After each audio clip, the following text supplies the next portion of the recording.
તમારું બધાનું સ્વાગત છે મારી યુટ્યુબ ચેનલની અંદર। છેલ્લે આપણે જે વિડીયો બનાવ્યા હતા જે હતા હેલો એરીની બનાવટના, જ્યારે બીજા હતા આપણે ઇલેક્ટ્રોન અનુરાગી વિસ્થાપન પ્રક્રિયાની અંદર વાત કરી હતી। આજે સિરીઝ આપણે ચાલુ કરવા જઈ રહ્યા છીએ જે છે જનરલ ઓર્ગેનિક કેમેસ્ટ્રી, જે 11મું 12મું બીએસસી તથા એમએસસી કરતા છોકરાઓ માટે ખૂબ મહત્ત્વની સિરીઝ છે। આની અંદર આપણે બેઝિક ટુ એડવાન્સ સુધી જઈશું। જીઓસી એક ઓર્ગેનિક કેમેસ્ટ્રીનું એવું ચેપ્ટર છે કે જેની અંદર જીમેન, એડવાન્સ અને નીટમાં ખૂબ જ વધુ પ્રમાણમાં પ્રશ્નો પૂછાતા હોય છે। આ ચેપ્ટર એનસીઈઆરટીની અંદર આમ જોવા જઈએ તો એક ચેપ્ટર તરીકે આપેલું છે, પરંતુ જો આને આપણે ડિટેલમાં સમજવું હોય તો આ મુખ્યત્વે 5 ચેપ્ટર બરાબર છે, જેની અંદર શરૂઆતનો જે ભાગ છે એ છે બેઝિક કન્સેપ્ટનો ભાગ છે, ત્યારબાદ છે નોમેનક્લેચર નામકરણ, ત્યારબાદ સમઘટકતા આઇસોમેરિઝમ કહેવામાં આવે છે, અને મોસ્ટ ઇમ્પોર્ટન્ટ જે છે રિએક્શન મિકેનિઝમ, જે 12મા ધોરણની અંદર બધા ચેપ્ટરમાં આનો ઉપયોગ થાય છે, અને લાસ્ટમાં છે પ્યુરિફિકેશન ઓફ ટેકનિક્સ અને એના કમ્પાઉન્ડની જે અલગ અલગ પ્રકારની મેથડો છે, જેમાંથી ઘણી વખત ઉદાહરણવાળા ક્વેશ્ચન પૂછાતા હોય છે જીમેનમાં હતા નીટમાં। બેઝિક કન્સેપ્ટની અંદર જો આપણે વાત કરવામાં આવે તો મુખ્યત્વે આપણે જે ટોપિક કવર કરશું કે જે ડિટેલમાં આપણે જશું, પહેલો ઇન્ટ્રોડક્શન ભાગ છે, ત્યારબાદ ટાઈપ્સ ઓફ બોન્ડ, બંધ કેટલા પ્રકારના છે। એક વસ્તુ યાદ રાખજો કે અહીંયા આપણે અકાર્બનિક સંયોજનોમાં આવતા બંધની વાત નથી કરવાની, ફક્ત કાર્બનિક સંયોજનમાં આવતા બંધની વાત કરવાની છે। ત્યારબાદ સ્ટ્રક્ચરલ રિપ્રેઝન્ટેશન એટલે કે બંધારણ નિરૂપણ, સંકરણ, એ ઉપરાંત ઓર્ગેનિક કમ્પાઉન્ડનું વર્ગીકરણ, કેટલી ડિગ્રી છે, હોમોલોગસ સિરીઝ તે અને ક્રિયાશીલ સમૂહની આપણે વાત કરીશું। એટલા માટે આ ટોપિકનું મેં નામ આપ્યું છે એક સફર એસા ભી, મતલબ કે આ એવું એક સફર છે કે જેમાં ખૂબ આગળ જતાં આપણને કામ લાગશે। તો જનરલી આપણે બેઝિકથી શરૂઆત કરશું। તો પેલું ઓર્ગેનિક કેમેસ્ટ્રી સાહેબ કહેવાય કોને? નવા વિદ્યાર્થીઓ હોય હજી જે 11મામાં એડમિશન લીધું હોય, જેને ખરેખર ખ્યાલ હોતી નથી કે ઓર્ગેનિક કેમેસ્ટ્રી શું છે, તેને હું તમને વાત કરું કે ઓર્ગેનિક કેમેસ્ટ્રી એનો મતલબ એવો થાય કે કાર્બન ધરાવતા સંયોજનો। અકાર્બનિક સંયોજનોમાં કાર્બનનો એટલો બધો ખૂબ મહત્ત્વનો ઉપયોગ નથી થતો હોતો, પરંતુ ઓર્ગેનિકની અંદર કાર્બનનો વધુ ઉપયોગ થતો હોવાથી આને આપણે કહેવામાં આવે છે કાર્બન ધરાવતા સંયોજનો હોય છે। તો એવું તો શું થયું કે ફક્ત કાર્બનનું જ કીધું, કેમ કે બીજા કોઈ સંયોજનોની વાત ન કરવામાં આવી? તો પહેલાં આપણે વાત કરીએ કે કાર્બનનો પરમાણુ ક્રમાંક 6 છે, જેની ઇલેક્ટ્રોન રચના જો 10મા ધોરણ મુજબ યાદ હોય તો આપણે ખ્યાલ છે કે 2 4, અને પરંતુ 11મા ધોરણની અંદર આપણે અકાર્બનિકમાં એનું ઇલેક્ટ્રોન રચનામાં જો આપણે એનું ઇલેક્ટ્રોનનું અરેન્જમેન્ટ કરીએ તો એ થાય 1s2 2s2 2p2। એ ઉપરાંત આપણે જો વાત કરવામાં આવે તો કાર્બનના મુખ્યત્વે અપર રૂપો 3 છે, હીરો, ગ્રેફાઇટ અને ફુલેરીન, જેને બકીબોલ પણ કહેવામાં આવે છે, જે આપણે 10મા ધોરણની અંદર જોયું હતું, એ આપણને ખ્યાલ હોય છે। બીજું એના ગુણધર્મોની અંદર વાત કરું તો કાર્બન પોતાના જેવા કેટલાય કાર્બન પરમાણુ સાથે જોડાઈ અને લાંબા સંયોજનો બનાવતા હોય છે, જેને મુખ્યત્વે 2 પ્રકારે આપણે વર્ગીકરણ કરી શકીએ છીએ। પહેલું તેમનો કેટેનેશનનો ગુણધર્મ, જ્યારે બીજો છે તેનો સંયોજકતાનો ગુણધર્મ। કેટેનેશનનો ગુણધર્મ એનો મતલબ શું કે એક કાર્બન પરમાણુ અન્ય કાર્બન પરમાણુ સાથે જોડાય, બીજો ત્રીજા સાથે જોડાય, ત્રીજો ચોથા સાથે જોડાય, અને આવી રીતે સતત ચાલતું રહેતું હોય છે, તો તેને આપણે કેટેનેશનનો ગુણધર્મ કહેવામાં આવે છે। જ્યારે સંયોજકતાના ગુણધર્મની અંદર હું તમને વાત કરું તો કાર્બનની ફરતે મુખ્યત્વે 4 બંધ બનેલા હોય છે, તેથી એની સંયોજકતા 4 છે। તો હવે એમ કેમ આપણને ખબર પડે કે એની મુખ્યત્વે સંયોજકતા 4 જ છે? 2 પણ હોઈ શકે, 3 પણ કેમ નહીં? તો જો આપણે વાત કરીએ તો કે આપણે 10મા ધોરણની અંદર એક નિયમ ભણ્યા હતા કે જેમની બાહ્યતમ કક્ષામાં ઇલેક્ટ્રોન 5, 6 અને 7 હોય તો ઇલેક્ટ્રોન મેળવવાની વૃત્તિ ધરાવે,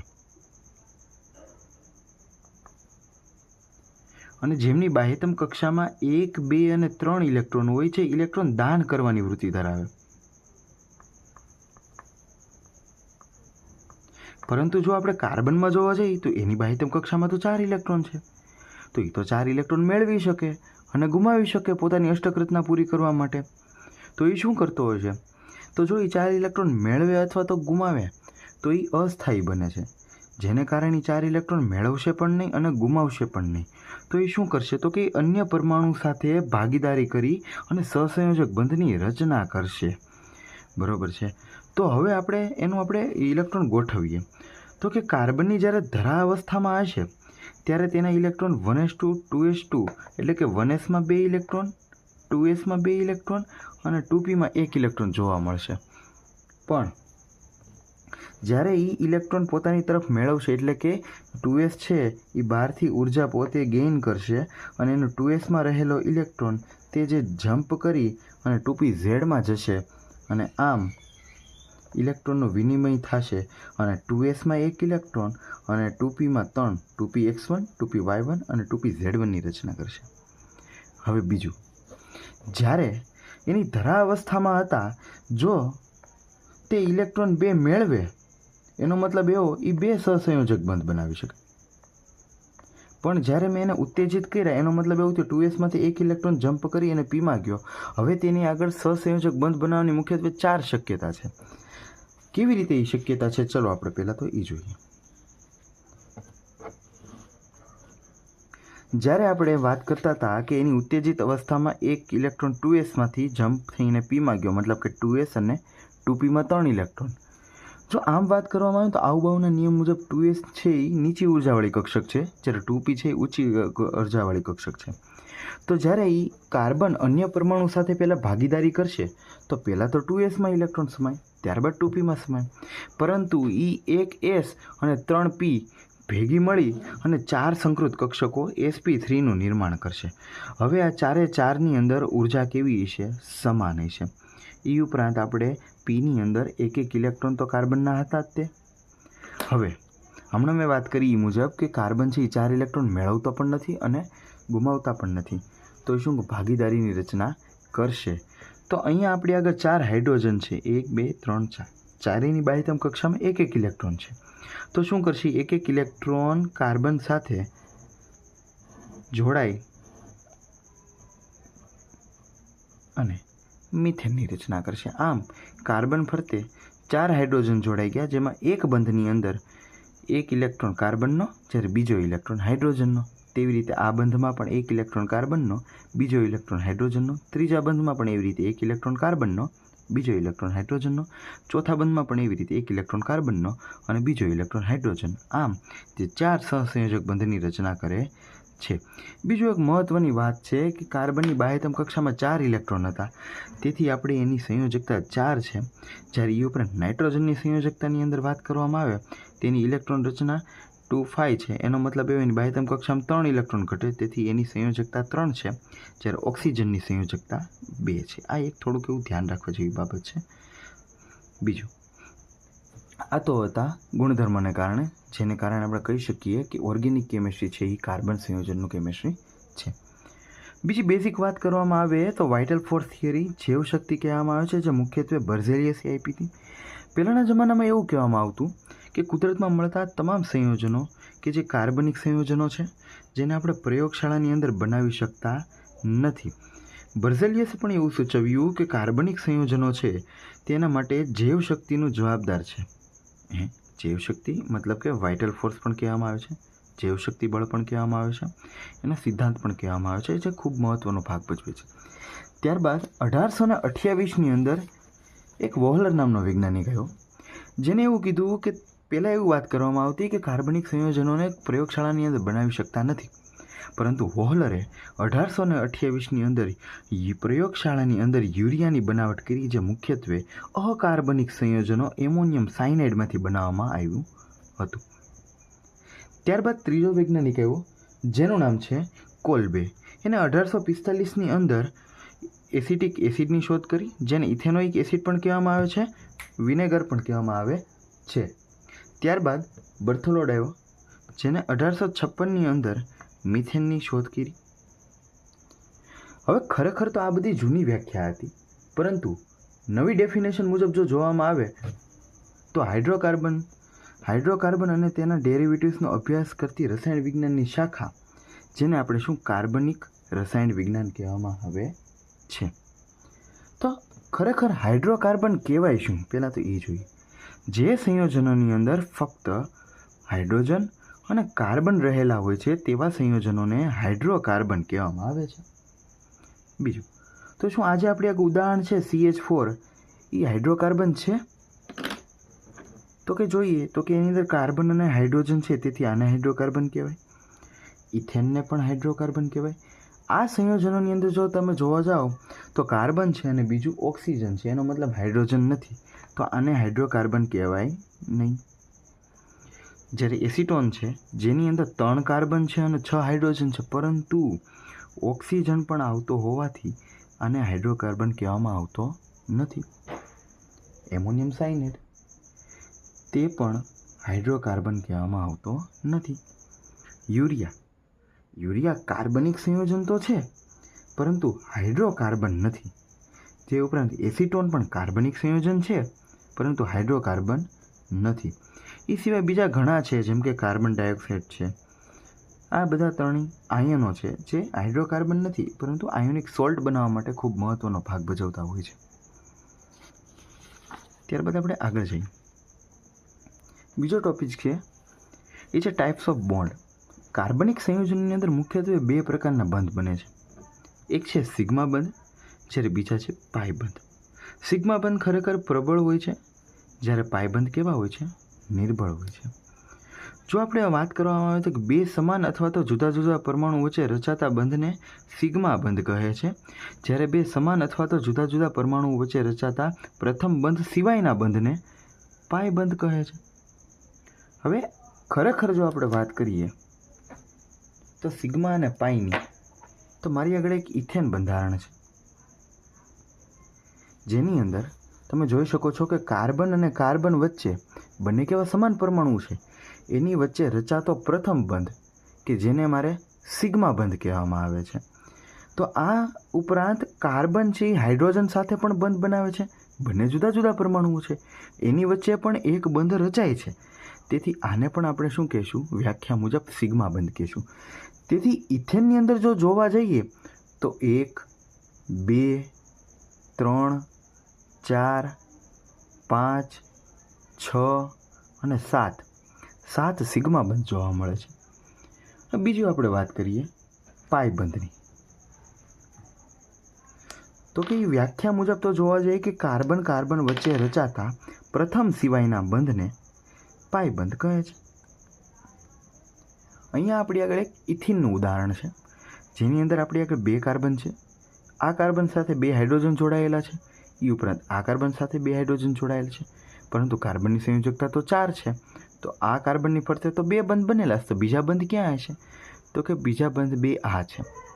હવે આપણે વાત કરી સિગ્માની, કે કાર્બન કાર્બન વચ્ચે રચાતા પ્રથમ બંધને સિગ્મા કીધો, તો એ સિવાયનો બંધ એટલે કે એને શું કહેવામાં આવશે? આપણે પાઈ બંધ કહીશું. તો આ ઇથિનના બંધારણની અંદર આપણે જોવા જઈએ તો સિગ્મા 1, 2, 3, 4 અને 5 છે, જ્યારે એક પાઈ બંધ જોવા મળશે. હજી એક આપણે વાત કરીએ તો કે હું ઇથાઇનની વાત કરીશ કે જેની અંદર કાર્બન કાર્બન વચ્ચે ટ્રિપલ બંધ જોવા મળે. જો વ્યાખ્યા મુજબ જોઈએ તો સિગ્માની આપણને ખ્યાલ છે કાર્બન કાર્બન વચ્ચે રચાતો પ્રથમ બંધ સિગ્મા, એ ઉપરાંત કાર્બન હાઇડ્રોજન વચ્ચે રચાતો પ્રથમ બંધ પણ સિગ્મા કહેવામાં આવે છે. તેથી આ બંધારણની અંદર 1, 2 ને 3 સિગ્મા તો દેખાય છે, પરંતુ આ કાર્બન અને કાર્બન વચ્ચે 3 બંધ છે જે તમે જોઈ શકો છો. એક પર્પલ બંધ છે, બીજો એક આ બંધ છે અને ત્રીજો એક આ બંધ છે. તો વ્યાખ્યા મુજબ 2 પરમાણુ વચ્ચે રચાતા પ્રથમ બંધને તો સિગ્મા કીધો, પરંતુ એ પ્રથમ સિવાયના 2 બંધ જેને મારે શું પાઈ કહેવામાં આવે છે. આમ ઇથાઇનની અંદર 2 પાઈ ને કાર્બન વચ્ચે 1 સિગ્મા રહેલો છે. ટોટલની અંદર વાત કરવામાં આવે તો ટોટલ 1, 2 ને 3 સિગ્મા અને 2 પાઈ જોવા મળે છે. આ વાત હતી ઇથાઇનની. તો ખરેખર આજે તમને સિગ્મા અને પાઈ જોવા મળ્યો એ બન્યો કેવી રીતે છે? તો કે જો વાત કરીએ તો સિગ્મા બંધ છે એ હેડ ઓન ઓવરલેપિંગથી બનતા હશે, જ્યારે પાઈ બંધ છે એ સાઇડવાઇઝ ઓવરલેપિંગના કારણે તમને બનતો જોવા મળે છે. સર અમને એ ખ્યાલ નથી કે હેડ ઓન કોને કહેવાય અને સાઇડવાઇઝ કોને કહેવાય. તો આપણે જો વાત કરીએ તો કે કાર્બન છે એની ઇલેક્ટ્રોન રચના 1s2 2s2 2p2 છે. એનો મતલબ આની અંદર S કક્ષક અને P કક્ષકનો સમાવેશ થયો છે, ત્રીજી કોઈ D અને F કક્ષકનો સમાવેશ થતો નથી. તો આની અંદર આપણે S અને P કક્ષકની વાત કરીએ. S કક્ષક છે એની રચના ગોળાકાર હોય છે, જ્યારે પી કક્ષકની રચના છે જે કેવી છે, ડંબલ આકાર જેવી જોવા મળે છે. પી કક્ષકો પણ પાછા 3, પીએક્સ, પીવાય અને પીઝેડ. એનો મતલબ એ એક્સ કક્ષક ઉપર હોય તેને પીએક્સ કહેવાય, વાય એક્સિસ ઉપર હશે તો એને પીવાય કહેશું, અને ઝેડ એક્સિસ ઉપર હશે તો એને આપણે કહીશું પી ઝેડ કક્ષિક. સિગ્મા બંધનું નિર્માણ ખરેખર જો આપણે વાત કરીએ તો કે મારી આગળ આ 2 કાર્બન છે. હવે એવું જરૂરી નથી કે કાર્બન જ હોય, 2 પરમાણુ આપણે કોઈ પણ લઈ શકીએ. માની લો બંને હાઇડ્રોજન પરમાણુ છે. હવે આપણને ખ્યાલ છે કે હાઇડ્રોજનની બાહ્યતમ કક્ષામાં રહેલો ઇલેક્ટ્રોન જે એસમાં હોય, એનો મતલબ આની પણ એસ કક્ષક છે અને આની પણ એસ કક્ષક છે. તો બંને એસ કક્ષકો જ્યારે એકબીજા સાથે સમિશ્રિત થશે અને સિગ્મા બંધની રચના કરશે.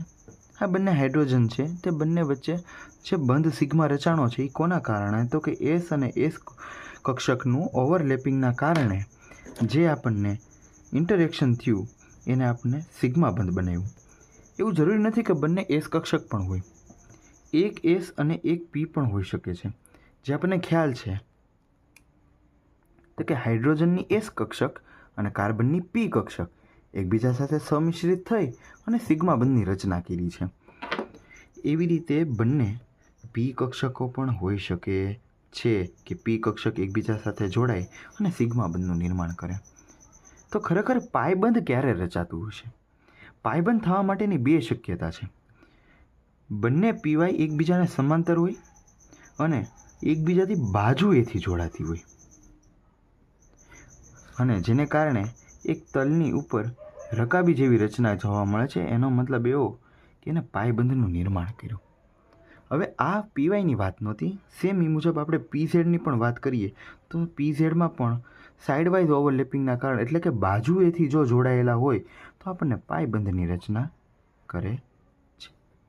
આમ સિગ્મા અને પાયનું નિર્માણ થાય છે. હવે આપણે થોડા ઘણા ઉદાહરણ જોઈએ કે જેની અંદર સિગ્મા અને પાયના કુલ સરવાળો જોશું. સૌથી પહેલું ઉદાહરણ છે મારી આગળ મિથેનનું ઉદાહરણ.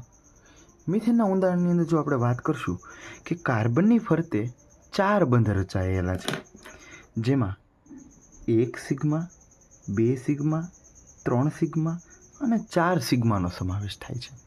તેથી આપણે એવું કહી શકીએ કે મિથેનમાં 4 સિગ્મા જોવા મળે છે, જ્યારે પાય કેટલા છે? 0, કારણ કે 2 પરમાણુ વચ્ચે પ્રથમ બંધ સિવાયનો બંધ જોવા જ નથી મળતો.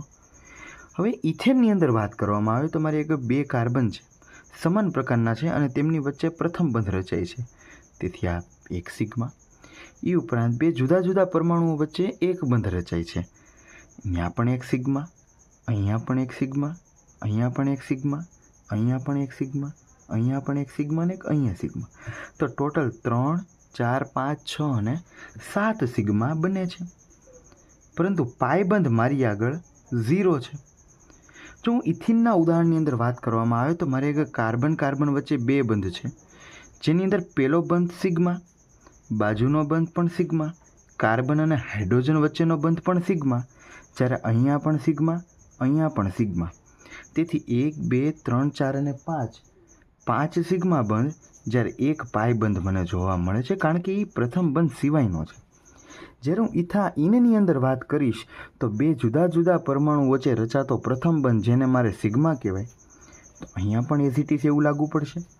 જ્યારે 2 સમાન પ્રકારના પરમાણુઓ વચ્ચે રચાતો પ્રથમ બંધ, એને પણ શું કહેવામાં આવે છે? સિગ્મા બંધ કહેવામાં આવે છે. પણ એ સિવાય હજી 2 બંધ તો બાકી રહ્યા ને. એ 2 બંધમાં પાય અને પાય કહેવામાં આવે છે. આમ 1, 2 અને 3 મારી આગળ ઇથાઇનની અંદર 3 સિગ્મા અને 2 પાય જોવા મળે છે. ચલો હવે એક આપણે થોડુંક એવું એડવાન્સ પ્રકારનું ઉદાહરણ લઈશું, જેની અંદર વાત કરીશું પેરાસિટામોલની. પેરાસિટામોલની અંદર જો આપણે સિગ્મા અને પાય બંધનો સરવાળો કરીએ તો સિગ્મા ગણતરી કરીએ તો કે 2 પરમાણુ વચ્ચે રચાતો પ્રથમ બંધ 1, 2, 3, 4, 5, 6, 7, 8, 9, 10, 11, 12, 13, 14, 15, 16, 17, 18, 19 ને 20. ટોટલ આપણને 20 સિગ્મા જોવા મળશે. જ્યારે પાઈની વાત કરવામાં આવે તો કે બે પરમાણુ વચ્ચે રચાતા પ્રથમ બંધ સિવાયનો બંધ, એટલે કે અહીંયા જો બે પરમાણુ છે, એમાં પ્રથમ બંધને તો તમે સિગ્મા કીધું, બીજાને કહેવાનું પાઈ. તો એક અહીંયા પાઈ, એક પાઈ અહીંયા, એક પાઈ અહીંયા અને એક પાઈ અહીંયા મિત્રો, એને ભૂલવાનું નથી. ટોટલ 1 2 3 અને 4 પાઈ આપણને જોવા મળે. ઘણી વખત એવો પણ પ્રશ્ન પૂછાતા હોય કે કાર્બન કાર્બન વચ્ચે સિગ્મા બંધની સંખ્યા જણાવો. તો આવી રીતે આપણે ફક્ત કાર્બન અને કાર્બન વચ્ચે બંધની ગણતરી કરીને પણ જવાબ મેળવી શકીએ છીએ. એ ઉપરાંત પ્રશ્ન એવો પણ બની શકે કે પાઈ ઇલેક્ટ્રોનની સંખ્યા જણાવો. પાઈ ઇલેક્ટ્રોનનો મતલબ શું? તો કે આપણને ખ્યાલ છે એક બંધ સહસંયોજક ક્યારે બન્યો હશે? જ્યારે એક ઇલેક્ટ્રોન કાર્બનનો, જ્યારે બીજો ઇલેક્ટ્રોન બીજા કાર્બનનો. આમ પાઈ બંધ બનવા માટે 2 ઇલેક્ટ્રોનની જરૂર પડે.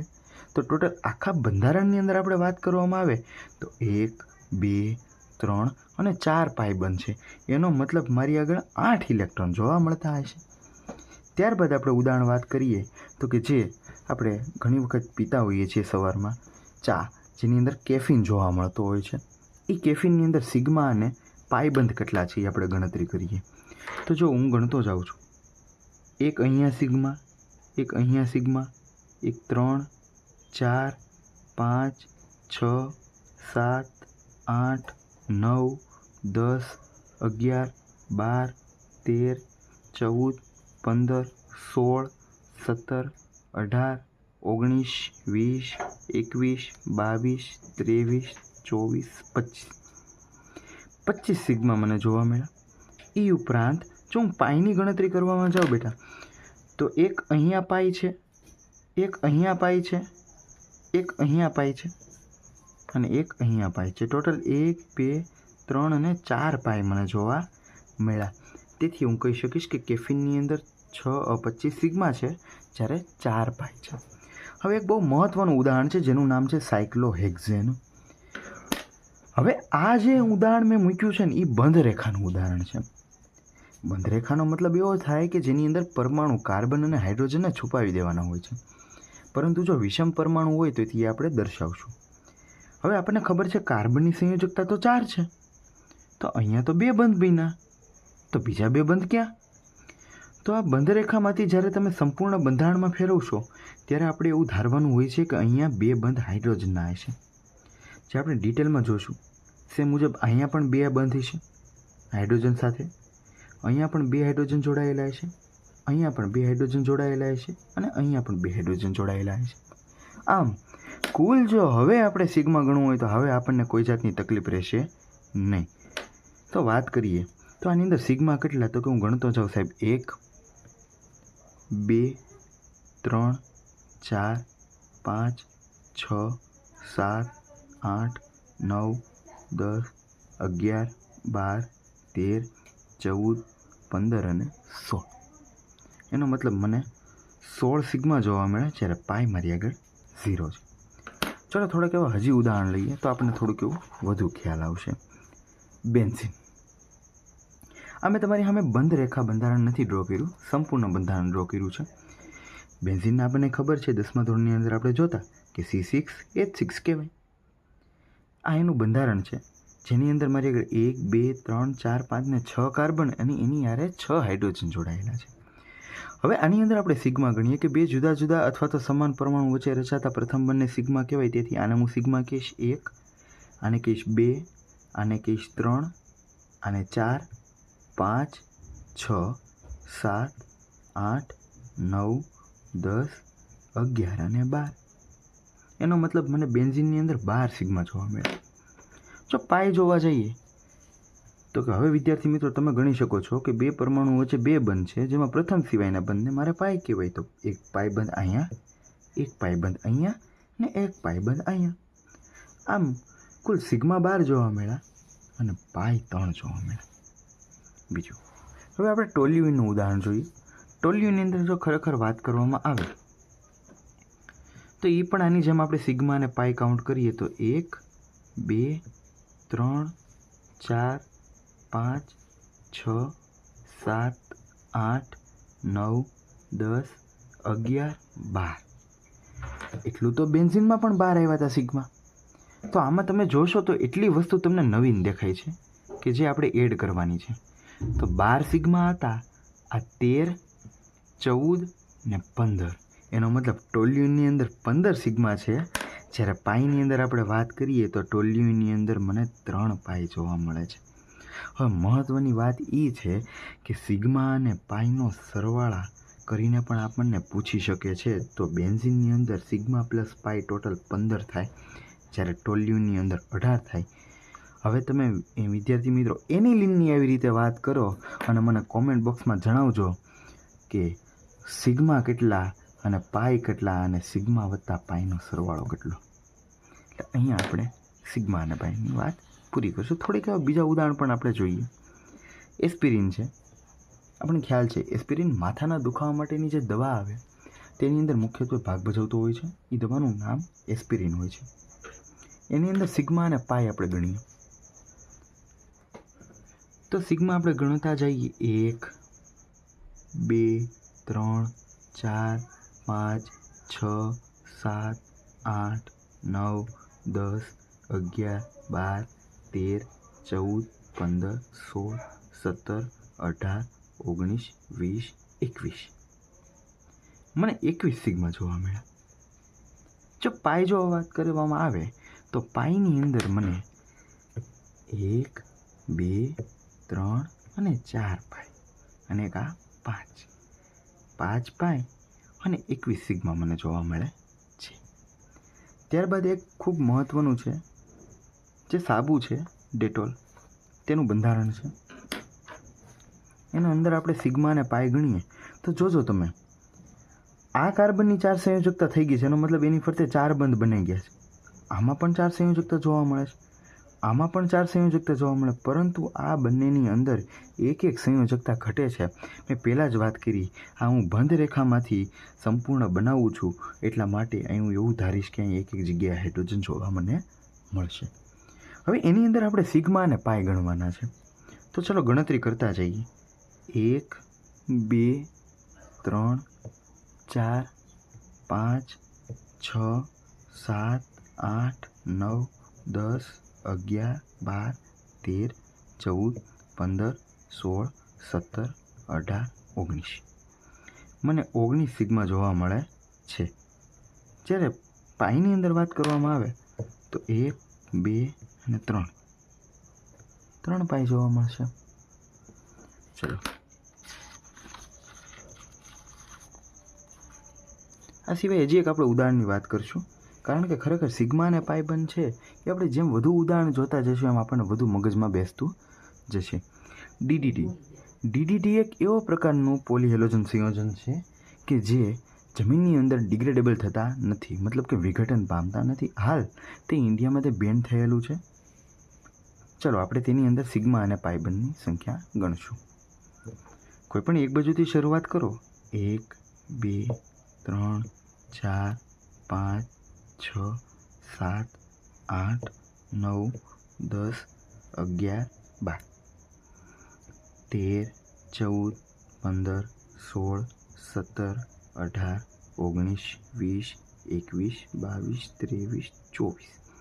12 ને 12 24 સિગ્મા. એ ઉપરાંત 25, 26, 27, 28 ને 29. મને 29 સિગ્મા જોવા મળે છે. પાઈની અંદર જો વાત કરવામાં આવે તો 1, 2, 3, 4, 5 અને 6. મને 6 પાઈ જોવા મળશે. ડીડીટી પેરાપેરાડેશ ડાયક્લોરો ડાયફિનાઇલ ટ્રાયક્લોરો ઇથેન એનું કહેવામાં આવે છે, જે આપણે 12થની અંદર 6th ચેપ્ટર એટલે કે હેલો આલ્કેનમાં જોશું.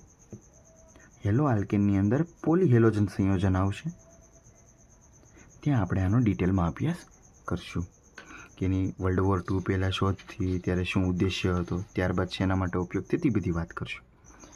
હવે આપણે આ છેલ્લો ટોપિક છે આજના વિડીયોનો, જેનું નામ છે હાઇબ્રિડાઇઝેશન, સંકરણ કહેવામાં આવે છે. હવે આ જે ટોપિક છે એ ખરેખર તો 11મા ધોરણના NCERTનું 4થું ચેપ્ટર છે, કેમિકલ બોન્ડિંગ એનો છે. ત્યાં આપણે ડિટેલમાં અભ્યાસ કરવાનું હોય છે, પરંતુ મારે સંપૂર્ણ વસ્તુ અહીંયા લેવાની નથી. મારા જે કામની વસ્તુ છે એ હું અહીં લઈશ કે હાઇબ્રિડાઇઝેશન છે એ કેવી રીતે નીકળે, તો કે સિગ્મા બંધ વત્તા લોન પેરનો સરવાળો કરશો એના આધારે આપણે કહી શકશું કે એનું સંકરણ કયું છે. લોન પેરનો મતલબ એવો થાય કે અનશેરેડ ઇલેક્ટ્રોન, કે બંધમાં એને પોતાના ઇલેક્ટ્રોન આપ્યા હશે નહીં, પરંતુ કોઈક ભવિષ્યમાં કોકની યારે એ ભાગીદારી કરી શકે છે. એટલું આપણે યાદ રાખવાનું. આ બંનેનો સરવાળાને ખરેખર તો સ્ટરિક નંબર કહેવાય.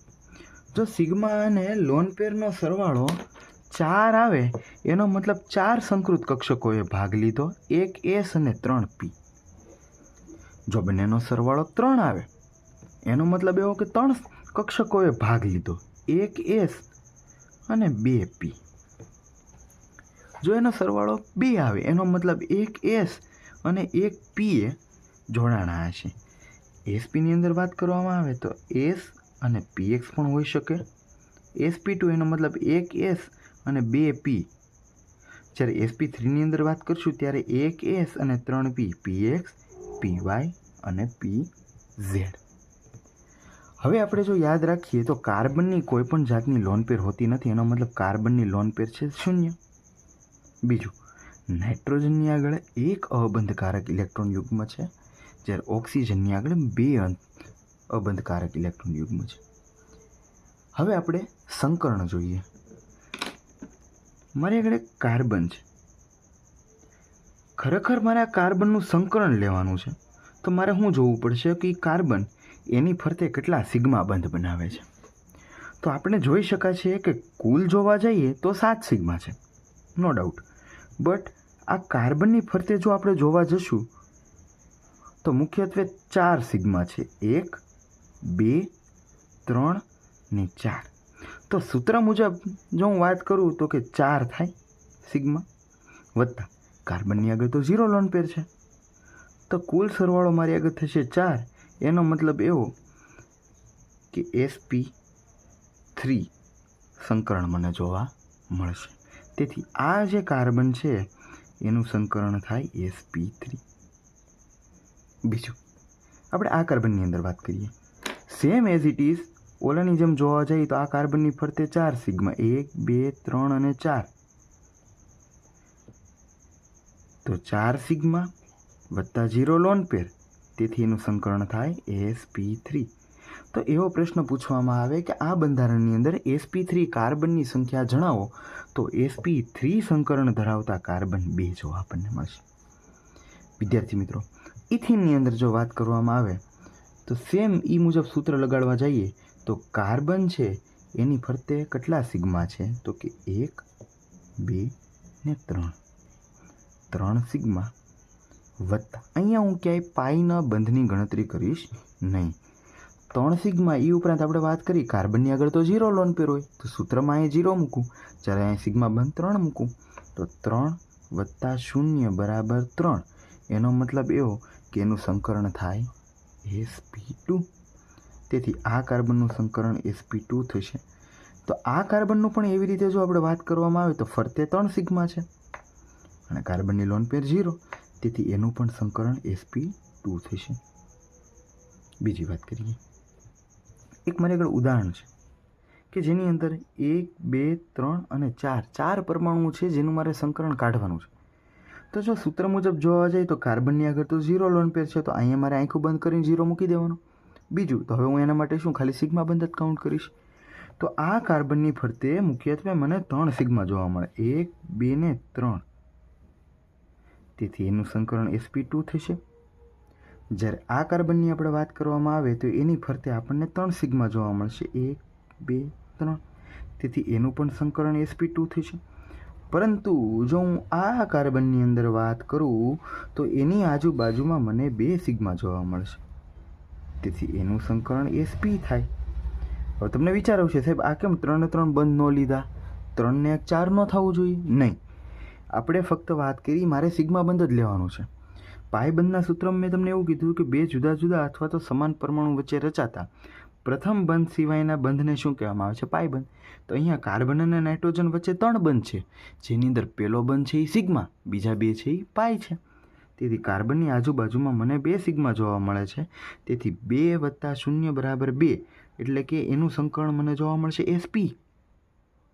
હવે મહત્ત્વની વાત છે નાઇટ્રોજન.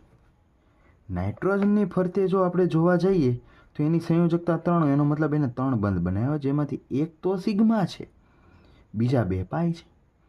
એ ઉપરાંત બીજું મેં તમને એવું પણ કીધું કે નાઇટ્રોજનની આગળ એક લોન પેર હોય અબંધકારક, તો સૂત્રમાં મારે 1 લખવું પડે, તો 1 + 1 = 2. તેથી આ નાઇટ્રોજનનું સંકરણ આપણે જોવા મળશે sp. ચલો ચોથા ઉદાહરણની અંદર વાત કરીએ. મારી આગળ છે સાયક્લોપ્રોપીન. આની અંદર આપણે જો જોવા જઈએ તો કે કાર્બન છે, એની ફરતે કેટલા 4 સિગ્મા બનાવે, 1 2 3 4. એ ઉપરાંત કાર્બનની લોન પેર 0 હોય, તેથી આનું સંકરણ થાય sp3. આ સંકરણની અંદર વાત કરીએ તો ફરતે 3 સિગ્મા છે, તેથી sp2. અહીંયા પણ એવું છે, ફરતે 3 સિગ્મા છે, તેથી એનું સંકરણ પણ sp2. એનો મતલબ એવો 2 sp2 સંકરણ ધરાવતા કાર્બન મળ્યા અને 1 sp3 સંકરણ ધરાવતા કાર્બન મને જોવા મળે છે. ચલો બીજું વાત કરીએ. એલિન ખૂબ મહત્વનો પ્રશ્ન છે, જીમેનમાં પણ પૂછાયેલો પ્રશ્ન છે. એલિનનું રહેલી કુલ સંકરણ જણાવો. તો હવે જો આપણે સૂત્ર મુજબ જોવા જઈએ તો કાર્બનની ફરતે 3 સિગ્મા છે ભાઈ. એનો મતલબ એવો આનું સંકરણ sp2 છે. એ ઉપરાંત લાસ્ટવાળો કાર્બનની અંદર જો આપણે વાત કરવામાં આવે તો એની ફરતે પણ 3 સિગ્મા છે, તેથી એનું સંકરણ પણ sp2 છે. પરંતુ જો હું વચ્ચેના કાર્બનની અંદર વાત કરીશ તો એની ફરતે મને 2 સિગ્મા જોવા મળ્યા, તેથી એનું સંકરણ છે sp. આમ એલિન બંધારણની અંદર મને 1 sp અને 2 sp2 સંકરણ ધરાવતા કાર્બન જોવા મળે. બીજું, આને મારે સંઘનિત સ્વરૂપમાં લખવું હોય તો C3H4 પણ લખેલું આપી દેશે. એ ઉપરાંત હવે આપણે કીટીનની વાત કરીએ. જે પૂછાણું નથી પરંતુ પૂછાવાની શક્યતા પૂરેપૂરી છે કે કીટીનમાં પ્રત્યેક કાર્બન નીચેનામાંથી કયું સંકરણ ધરાવે છે તે જણાવો. તો અહીંયા મને 2 પ્રકારના કાર્બન દેખાય, એક કાર્બન ને બીજું કાર્બન. તો હવે તમને જો આમાં ખ્યાલ પડતો હશે કે આ કાર્બનની ફરતે મને 3 સિગ્મા દેખાય છે. એ ઉપરાંત કાર્બનની લોન પેર 0, તેથી કાર્બનની 3 સિગ્મા, તેથી એનું સંકરણ sp2. અહીંયા પણ જોવું, આ કાર્બનની ફરતે મને 2 સિગ્મા દેખાય, તેથી એનું સંકરણ sp. પરંતુ વિદ્યાર્થી મિત્રો, જો તમને આમાં ભૂલમાં એવું પૂછવામાં આવે કે વિષમ પરમાણુ એટલે કે ઓક્સિજનનું સંકરણ જણાવો, તો આગળ આપણે વાત કરી હતી એ મુજબ કે ઓક્સિજનની પાસે કેટલા લોન પેર હોય છે, 2 લોન પેર હોય છે. તો અહીંયા મારે 2 મૂકવાના અને સિગ્મા બંધ જેટલો થાય, જો એ બંનેનો સરવાળો 4 આવે તો sp3, 3 આવે તો sp2 અને સરવાળો 2 આવે તો આપણે કહીશું sp. તો હવે અહીં તમારી મુજબ જવાબ આપો કે ઓક્સિજન છે એની આગળ તો 2 લોન પેર હોય, એ ઉપરાંત એની આગળ પાછું 1 સિગ્મા બંધ પણ છે, તેથી 1 સિગ્મા વત્તા 2 લોન પેર, જવાબ 3, તેથી ઓક્સિજનનું સંકરણ થાય sp2. એનો મતલબ 3 સંકૃત કક્ષકોએ ભાગ લીધી હશે સંકરણ બનાવવામાં. હવે આની અંદર જુઓ, મારી આગળ મુખ્યત્વે 1 2 3 4 અને 5 કાર્બન દેખાય છે, જેમાં આ કાર્બનની ફરતે 3 હાઇડ્રોજન છે, મતલબ 3 સિગ્મા બંધ E અને 1 સિગ્મા બંધ કાર્બનની સાથે જોડાયેલો છે, તેથી ટોટલ 4 સિગ્મા બંધ છે, તેથી આનું સંકરણ sp3. એવી રીતે હવે થોડુંક આપણે સ્પીડમાં કરીએ તો કે આ કાર્બનની ફરતે મને 3 સિગ્મા દેખાય છે, 1 2 3, તેથી એનું sp2. એ મુજબ આનું પણ sp2, આનું sp. હવે તમને ક્લિક થતું હશે કે શા માટે સરે sp લખ્યું, કારણ કે એની ફરતે મને 2 સિગ્મા જોવા મળે છે, આમાં પણ 2 સિગ્મા છે, તેથી એનું સંકરણ sp.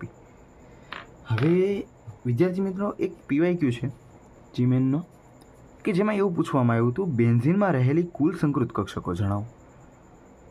હવે સંકૃત કક્ષકો આપણને તો મળે જો આપણને સંકરણ મળે, અને સંકરણ આપણે ત્યારે ગોતીએ કે જો આપણને સિગ્મા ગોતતા આવડતું હોય. એનો મતલબ કે જો હવે હું કાર્બન ફરતેનું સિગ્મા ગણું. પહેલાં